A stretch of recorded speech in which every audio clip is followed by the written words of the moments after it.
Bonjour à toutes et à tous. Tout d'abord, je tenais à vous remercier pour votre fidélité et votre support que vous m'apportez sur la chaîne. Et en guise justement de petits cadeaux, ce que je voulais vous ramener aujourd'hui, c'est encore un nouveau format qui viendra compléter la photo de paysage, un format que j'avais lancé il n'y a pas longtemps au niveau de la post-production. Je m'étais dit qu'il serait intéressant de vous donner quelques petites combines sur ce que j'utilise, moi, sur le terrain, afin de vous donner quelques petites fiches pratiques au niveau de la photo de paysage. Et là, on va commencer par la fiche numéro 1, d'accord? Et j'appelais cela apprendre la photographie de paysage sans prise de tête. Fiche 1 ici, d'accord? Bon, ce sera toujours sans prise de tête. Je vais vous expliquer les choses simplement. Vous allez voir que ça va être un bon point de départ pour ceux qui voudraient aussi se lancer dans la photo de paysage, pourquoi pas. Alors, vous êtes prêts? C'est parti. Je vais vous révéler un petit peu ma grille, parce que vous allez voir qu'à la fin, ce sera une grille de règles de tiers qui va se dévoiler devant vous. Et là, je vais vous dévoiler le point numéro 1. Alors, le mode de l'APN, l'appareil photo numérique. Ce que j'utilise, moi, en priorité, c'est le mode manuel. D'accord? Je sais très bien qu'on peut utiliser le mode priorité ouverture et jouer avec la compensation d'exposition. Ça, c'est pas un souci là-dessus, mais moi, je préfère jouer avec le mode manuel. Je vous expliquerai un petit peu pourquoi après. Alors, je vais vous expliquer d'abord les avantages de ce mode manuel. Bien sûr, en paysage, la chose la plus importante, c'est qu'une fois que vous réglez vos ISO, on parlera des ISO natifs après, ben, ça ne bouge pas. D'accord, vous êtes en photo de paysage, il faut rester au plus bas, d'accord. Et donc, par définition, c'est un paramètre que vous n'allez pas toucher. Une fois que vous allez choisir l'ouverture, vous allez avoir seulement un seul paramètre à gérer, ce sera la vitesse. Puisque bon, vous serez fixé sur les ISO, vous serez fixé sur votre ouverture, vous allez le voir un petit peu plus tard dans le point numéro 3. Et par définition, vous serez tranquille et vous n'aurez qu'à gérer votre vitesse. Vous verrez, c'est très simple. Ensuite, au niveau de la balance des blancs, vous avez plusieurs choix possibles. Bon, soit on l'utilise en manuel, vous faites votre balance des blancs en manuel, ça m'arrive souvent de le faire comme ceci, ou j'utilise un pré-réglage, je m'embête pas, je prends un des pré-réglages à l'intérieur du boîtier à partir du moment qu'il soit fixe. En aucun cas, je vais jouer avec le mode automatique pour la balance des blancs, parce que là c'est une catastrophe, surtout si vous faites un panorama. Pour simplifier, un mode manuel, un pré-réglage. Ensuite, on va utiliser un profil de caméra moins contrasté et mou, c'est-à-dire neutre, un plat. Ce sera le point numéro 2. Comme je vous l'ai dit ici, juste ici en petit descriptif, c'est moins valorisant, mais cela permet de construire son image en tête et de visualiser ce qu'on pourra faire en post-production.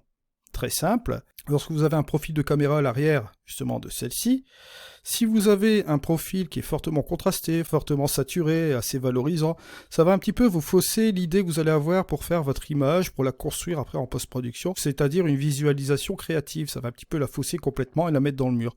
Je préfère partir sur quelque chose de complètement neutre, de voir mon image correcte d'un point de vue technique, et après lui apporter toutes les choses nécessaires pour l'embellir en post-production. En point numéro 3, on va parler de la profondeur de champ. Moi, je préconise toujours en paysage une grande profondeur de champ, donc une ouverture de f8 à f16. D'accord? Avec f8, vous avez une très grande profondeur de champ. J'évite d'utiliser une petite ouverture afin d'éviter la diffraction. Forcément, si vous allez fermer davantage votre diaphragme, ce qui va se passer, c'est que au lieu d'avoir de la netteté, vous allez avoir de la diffraction. Ce sera tout le contraire de ce que vous recherchez. L'idéal, bien sûr, c'est de tourner entre f8 et f11. D'accord? De f8 à f11, on peut déjà faire quelque chose de bien, parce qu'il faut savoir, à partir de f11, bon, cela dépend des objectifs, comme je l'ai mis un petit peu plus haut. C'est sûr que si vous avez un caillou qui vaut 1000 €, ce ne sera pas la même chose qu'un caillou de 200 €. Ça, faut le savoir aussi. Par moment, quand vous mettez le prix sur une optique, l'optique, c'est un petit peu comme la paire de lunettes. Si vous mettez une mauvaise paire de lunettes sur le nez, c'est clair que le premier poteau, vous allez vous le prendre. Donc là, il faut vraiment faire attention au verre. C'est vraiment le verre qui va faire le tout, le tout de l'optique. Donc c'est pour ça que, bon, ici, on va parler d'un idéal entre f8 et f11, d'accord? À partir de f11, ça commence à descendre un petit peu au niveau du piqué. La plupart du temps, bon, c'est toujours comme ça. On pourrait aussi ouvrir davantage le diaphragme, on va rattraper un petit peu plus de netteté, mais en paysage, ce qui va se passer, c'est qu'au centre, ce sera bien net, mais pas autour, d'accord? Autour, ça va commencer un petit peu à se dégrader, et c'est pas vraiment ce qu'on veut. Donc en moyenne, toujours entre f8 et f11, bon, allez, jusque f16 grand maximum si on a un bon objectif, sans souci. Ça peut m'arriver aussi, bien sûr, d'utiliser des plus grandes ouvertures, d'accord, pour avoir une faible profondeur de champ dans un cadre créatif, je l'ai indiqué ici. Bon, on va passer au point numéro 4 et on va parler de la mesure de lumière ou de la photométrie. Alors pour la mesure de lumière, moi, je prends le mode multizone.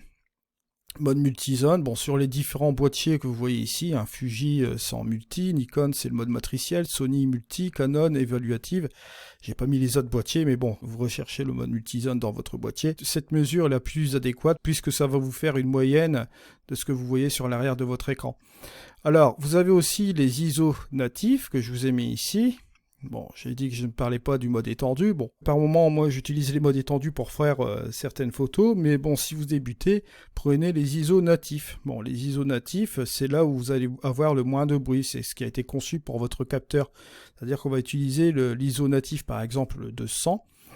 Pour tel boîtier, ben, vous prenez l'ISO natif 100. Moi, dans mon Fuji, dans mon cas, c'est l'ISO natif, c'est 200. Je vais prendre le 200. Je pourrais descendre à 100 pour un mode étendu. Mais bon, j'ai préféré quand même le mode 200. C'est ce que je fais actuellement. Auparavant, j'utilisais aussi quelques modes étendus. Ça pouvait m'arriver aussi sur des Nikon, etc. Enfin bref. Mais j'ai tendance à recadrer les choses en général en ISO natif. Voilà. Ensuite, on va attaquer le point numéro 5 et c'est la mise au point. Et quelle mise au point? Alors, on a deux choses. L'autofocus ou le mode manuel. Bon. En ce qui concerne l'autofocus, je vous préconise de prendre le ponctuel. Entre parenthèses, je vous ai mis, bon, c'est le single ou le one shot pour ceux qui sont sur Canon. Vous voyez, j'ai jamais shooté sur Canon. J'ai shooté avec pas mal d'appareils photo, mais je sais que c'est le one shot. Je me suis un petit peu renseigné un peu avant. Hein. Alors, vous avez la possibilité, c'est de tirer à un tiers à partir du bas. D'accord ? J'ai mis une ligne rouge ici. Lorsque vous verrez le reste du quadrillage, ce sera la grille de la règle des tiers, bien sûr. À partir du bas, vous prenez le premier tiers et vous faites votre mise au point ici environ. Et là, vous aurez une zone de netteté acceptable sur votre image, sur l'entièreté de votre image. Après, ensuite, bien sûr, n'oubliez pas d'activer le bouton arrière pour la mise au point. Moi, c'est ce que j'utilise sur mon Fuji.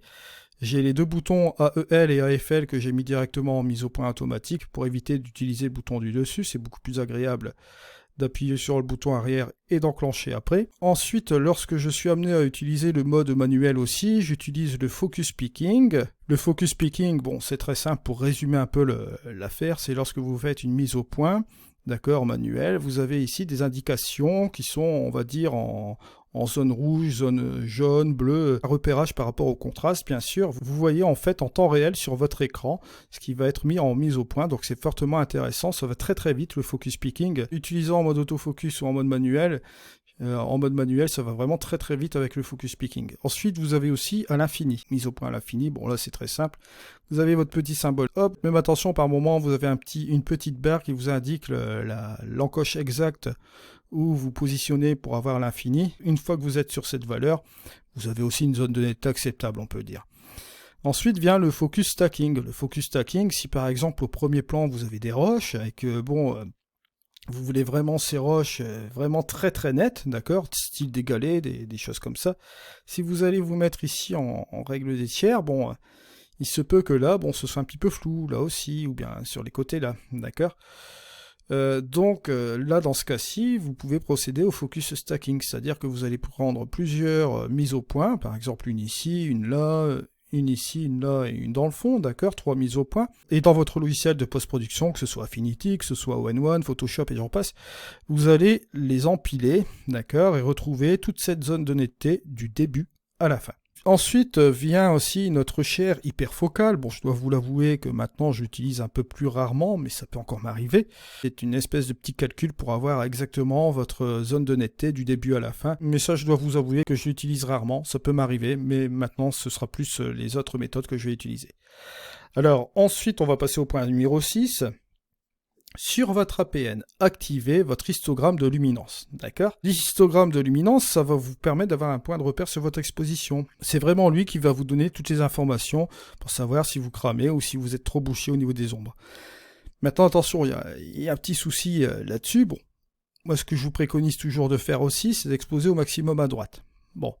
Maintenant, si vous allez avoir beaucoup de haute lumière au niveau de votre scène, ce qui va se passer, vous allez être obligé forcément de ramener un petit peu plus à gauche pour avoir un certain équilibre et vous ne serez pas tout à fait à droite. Mais il faut être au maximum à droite sans cramer les hautes lumières. Maintenant, il y a encore un deuxième problème parce que la photographie, ça ne va pas toujours tout seul. Vous avez aussi l'affichage de l'histogramme, mais ça représente simplement le mini JPEG qui est stocké dans votre RAW. Je m'explique. L'affichage que vous avez à l'arrière de votre APN, ce n'est pas le RAW. c'est un affichage JPEG, donc physique. Et forcément, un JPEG, comme vous le savez par rapport à un RAW, ça a moins de marge au niveau de l'écrêtage, donc forcément, ça va clipper plus vite au niveau des ombres et au niveau des hautes lumières. Bon. Alors ce qui fait que si vous écrêtez un petit peu plus au niveau des hautes lumières, à première vue vous allez cramer sur l'image, mais en réalité lorsque vous allez aller dans le logiciel de post-production, vous allez voir que vous n'avez pas cramé. Mais bon, à deviner, c'est un petit peu dangereux lorsque vous jouez un petit peu avec votre lumière. Alors au risque de ne pas cramer au niveau des hautes lumières, je vous préconise d'aller quand même, de suivre quand même l'histogramme, d'accord? Et si malgré tout vous voulez prendre le risque, faites quand même plusieurs expositions, d'accord? Vous prenez l'exposition telle qu'elle est avec l'histogramme, après vous augmentez de quelques stops et hop, vous stockez cela sur la carte mémoire. Alors maintenant on va passer au point numéro 7, on va un peu se détendre avec toutes ces techniques, on va parler un petit peu matériel et on va parler de style de photographie. Sur le point numéro 7, je vais vous parler des trépieds.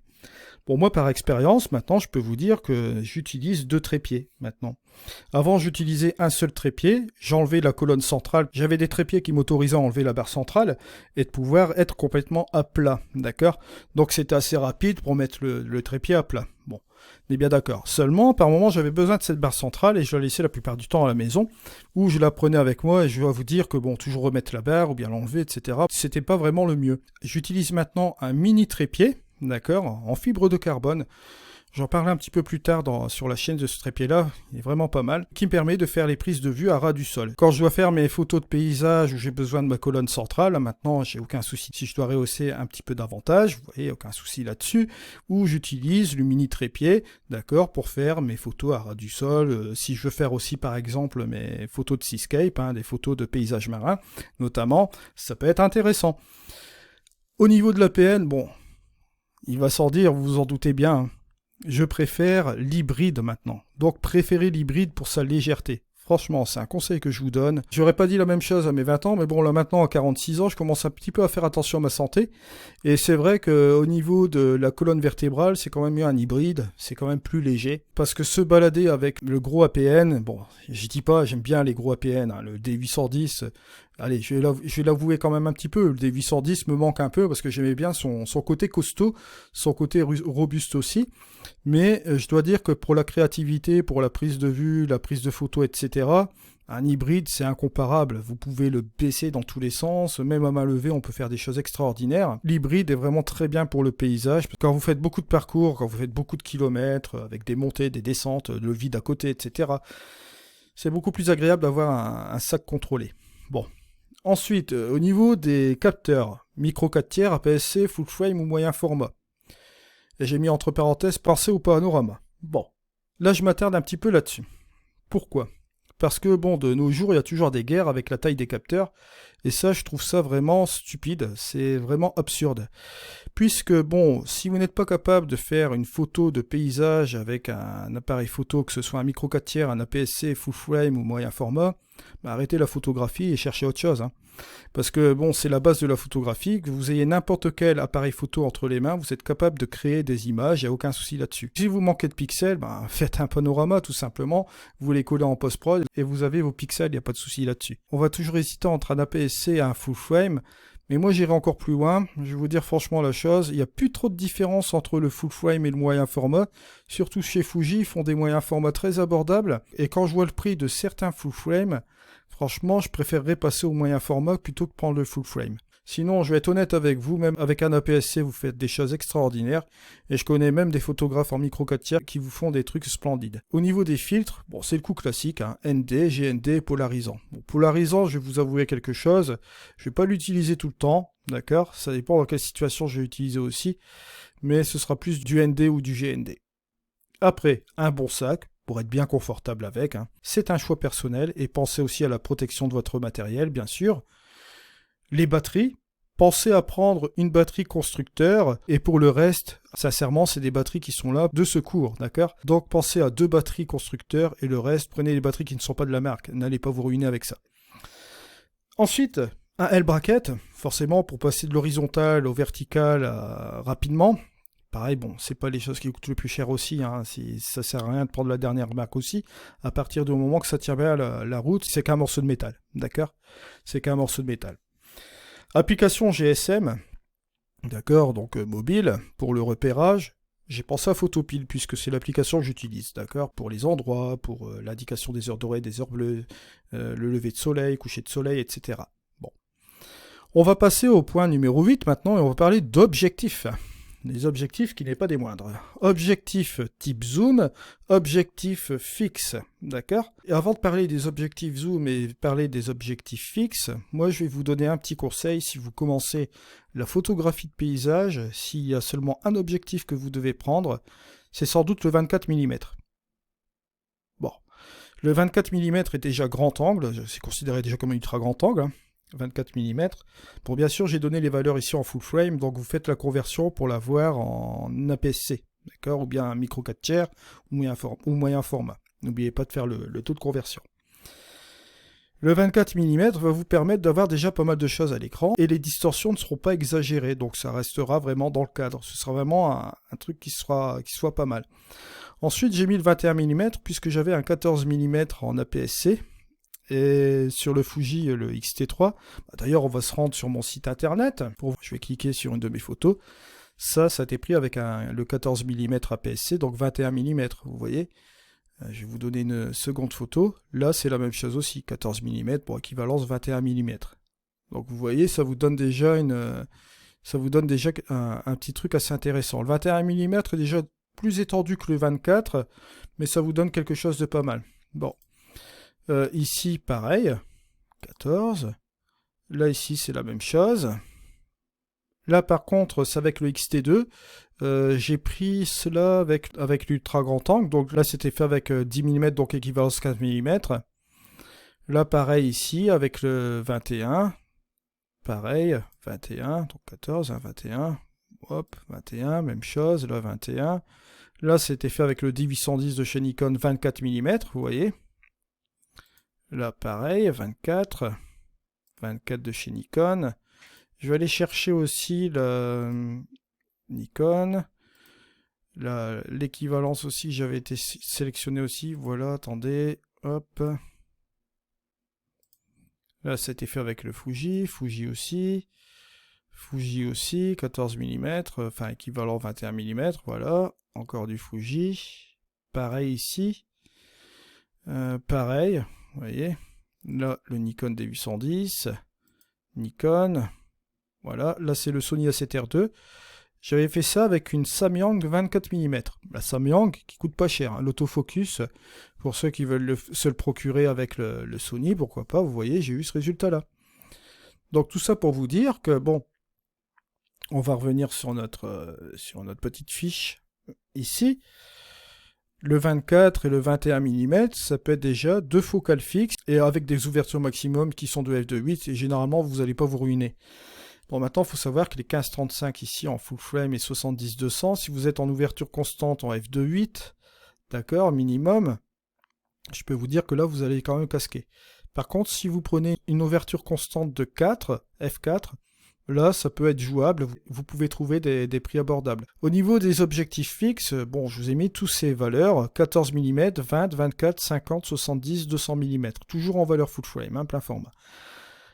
Il vous est facile, par exemple, de prendre un ultra grand angle à 14 mm, vous prenez un 24 mm et vous prenez par exemple un 70 mm. Si vous prenez 3 focales fixes comme ceci, je peux vous assurer, si vous calculez bien votre budget, vous n'en avez pas pour cher. N'oubliez pas, si vous prenez un hybride, si vous avez un objectif avec mise au point en manuel, pensez au focus picking. Il n'y a aucun souci là-dessus. Vous allez payer moins cher votre focale parce que ce sera du manuel. Et lorsque vous mettez l'objectif sur votre hybride avec le focus picking, ça va tout seul. On va passer au point numéro 9 et enfin le dernier point. D'accord, je pense que j'aurai fait le tour aujourd'hui. Et après, je vous donnerai le lien pour obtenir cette fiche, bien sûr. Photographier en heure dorée.